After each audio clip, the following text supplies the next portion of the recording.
স্ত্রীকে কখনো কষ্ট দিবেন না, কেননা স্ত্রীর দুনিয়া খুবই ছোট। সেই দুনিয়ায় স্বামীকে নিয়ে শুরু, আবার স্বামীকে দিয়েই শেষ। একজন স্ত্রী সবার দেওয়া কষ্ট সহ্য করলেও স্বামীর দেওয়া কষ্ট সইতে পারে না। হয়তো স্বামীর আচরণ ধীরে ধীরে মেনে নেয়, কিন্তু ভিতরে যন্ত্রণায় ক্ষত তৈরি হয়।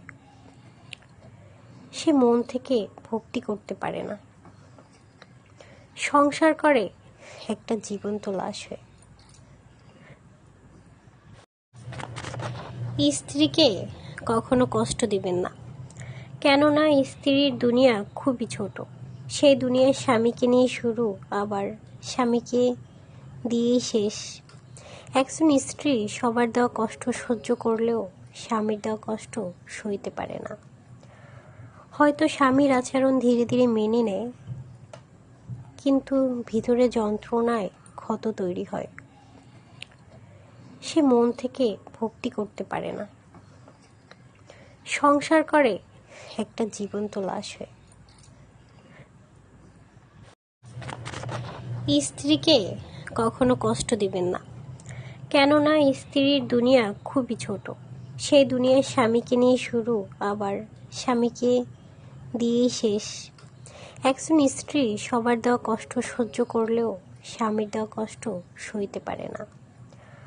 হয়তো স্বামীর আচরণ ধীরে ধীরে মেনে নেয়, কিন্তু ভিতরে যন্ত্রণায় ক্ষত তৈরি হয়। সে মন থেকে ভক্তি করতে পারে না, সংসার করে একটা জীবন্ত লাশ হয়ে। স্ত্রীকে কখনো কষ্ট দিবেন না, কেননা স্ত্রীর দুনিয়া খুবই ছোট। সেই দুনিয়ায় স্বামীকে নিয়ে শুরু, আবার স্বামীকে দিয়েই শেষ। একজন স্ত্রী সবার দেওয়া কষ্ট সহ্য করলেও স্বামীর দেওয়া কষ্ট সইতে পারে না। হয়তো স্বামীর আচরণ ধীরে ধীরে মেনে নেয়, কিন্তু ভিতরে যন্ত্রণায় ক্ষত তৈরি হয়। সে মন থেকে ভক্তি করতে পারে না, সংসার করে একটা জীবন্ত লাশ হয়ে। স্ত্রীকে কখনো কষ্ট দিবেন না, কেননা স্ত্রীর দুনিয়া খুবই ছোট। সেই দুনিয়ায় স্বামীকে নিয়ে শুরু, আবার স্বামীকে দিয়েই শেষ। একজন স্ত্রী সবার দেওয়া কষ্ট সহ্য করলেও স্বামীর দেওয়া কষ্ট সইতে পারে না।